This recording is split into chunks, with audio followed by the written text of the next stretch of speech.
Hey guys, welcome to Mr. Tiger Calculus. Today we're going to be talking about factoring. A couple different methods. So first thing we're going to talk about is greatest common factor.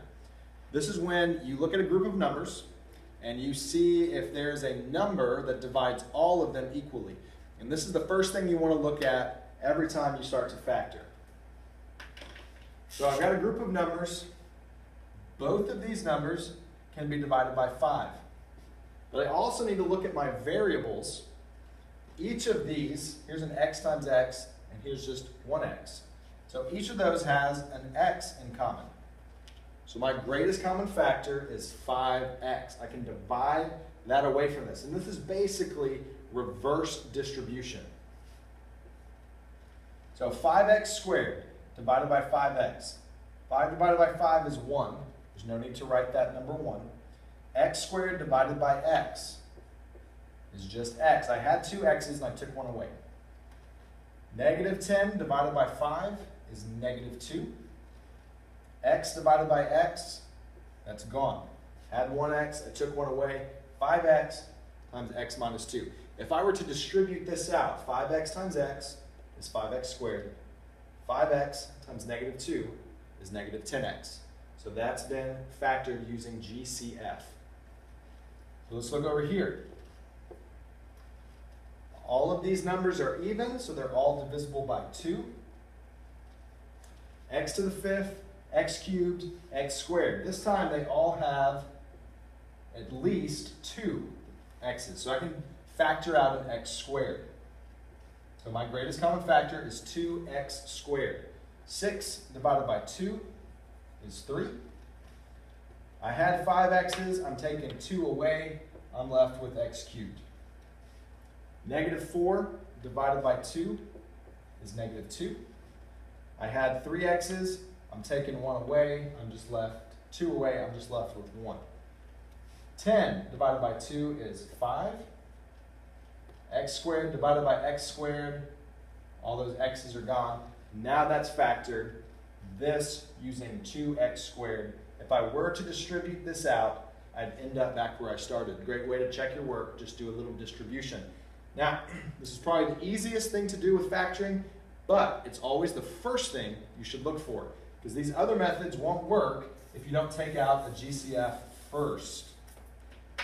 So, let's look at some trinomials. When a equals 1, so here's some trinomials. I got 3 terms.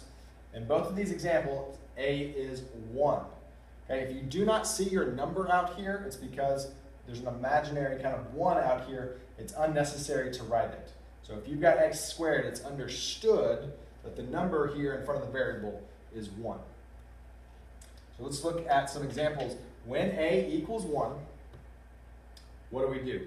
First thing you do is look at your c value, and you look for factors, because what we want is 2 numbers that multiply to c and also add up to our b value. So here, our b value is 1 here. So 2 numbers that multiply to negative 6 and also add up to 1. So my factors of 6, 1 times 6, 2 times 3. That's it. We only got 2 options. Because my c value is negative, I know something. I know one of these will be negative and the other one will be positive. Only by multiplying one negative and one positive can I get a negative number. I can look for a clue right here. My b value is positive. So my larger number will be positive. So here's my 2 options. I've either got negative 1 times 6 or negative 2 times 3. This combination of numbers multiplies to negative 6 and also combines to make 1. So those are the 2 numbers I want. And I'm going to write w minus 2 times w plus 3. So I've got my negative 2 and I've got my positive 3. So when I FOIL this out, w times w is w squared. Negative 2w and 3w will be positive w. Negative 2 times 3 is negative 6. So I've broken this down using factoring. So let's look at this. I'm looking at examples where a is 1. A obviously is not 1 here, it is 3. I put this example here because I need to stress that you have got to look for GCF before you start, or this won't work.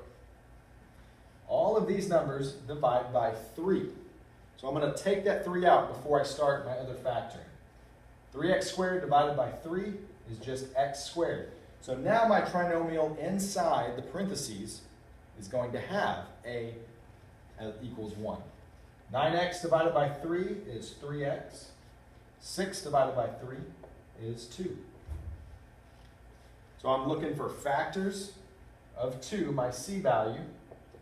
The only factors of 2 are 1 and 2 that add up to 3. It's right there. That one's pretty easy. 2 plus 1 is 3. So I'm going to write x, get a positive 1 as a factor, and x plus 2. Not done. Since I took out a GCF, I've got to remember to bring that down. A lot of people forget that. It's not going to be correct unless you pull that GCF down with your answer.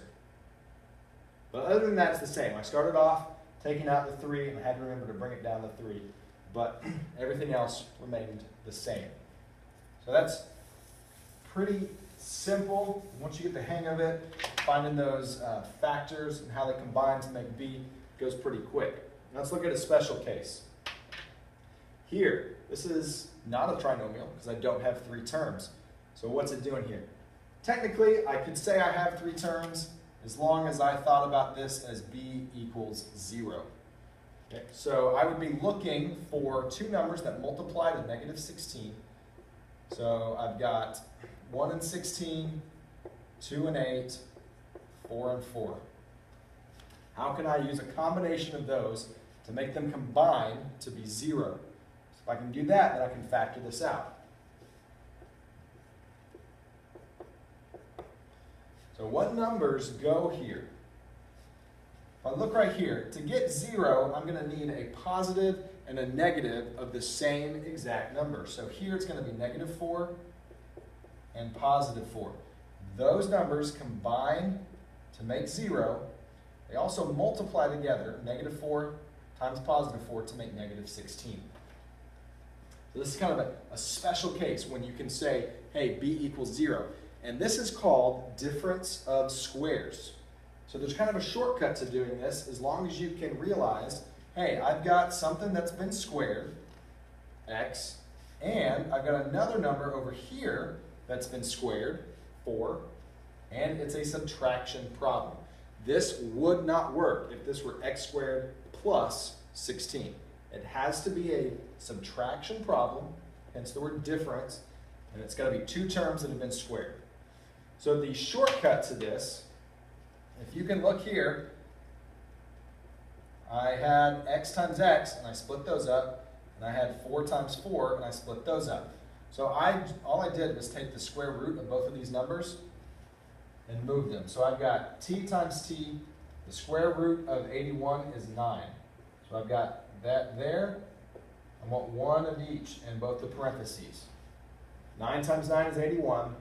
T times t is t squared. And all I need to do is make 1 positive and 1 negative. And that's how you solve difference of squares problems.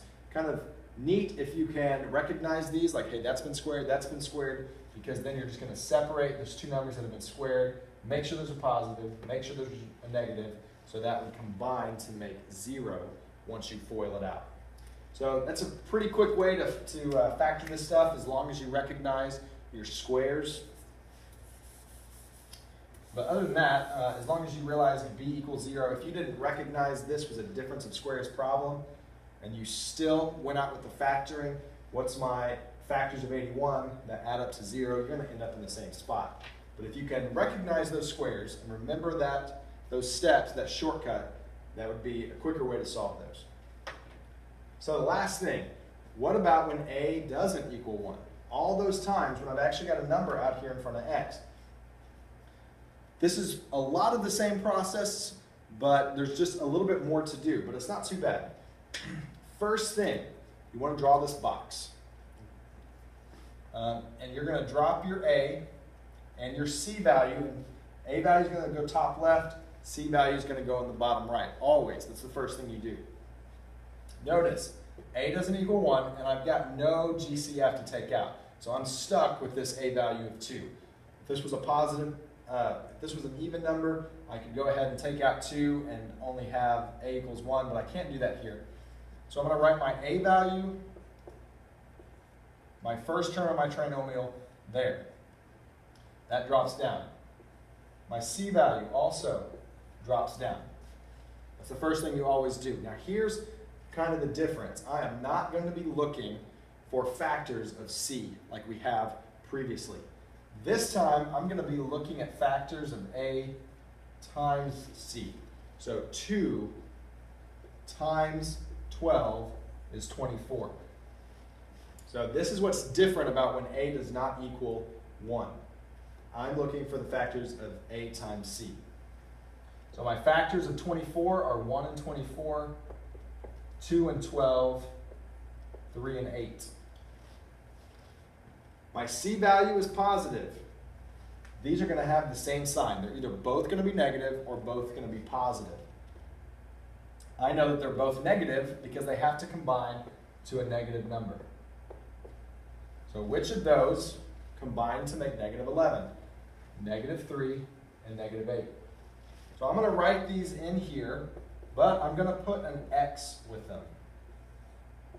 Because these are actually the terms, negative 3x plus negative 8x make negative 11x. So I need to, this is kind of what it looks like after we've FOILed it out. Okay? So all of these terms in here, my two factors, my A and my C value. Now, I'm going to write my missing factors right here. So my answer is going to be found right here. Whatever numbers end up coming up here, that's going to be my answer in my parentheses. To do this, I'm going to go back to greatest common factor. I'm going to take the greatest common factor of this row and write that term here. So 2x squared and negative 3x. The only thing those have in common is x. 12 and 8. The only thing those have in common is 4.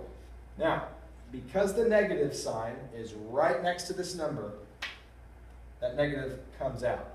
Notice I did not bring that negative all the way across to this x.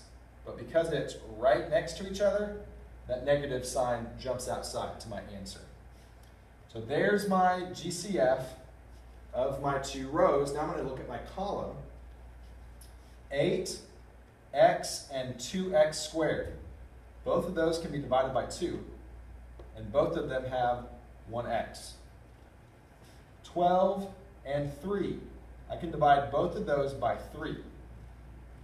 Because the negative sign is right next to my answer, it's going to follow my number out.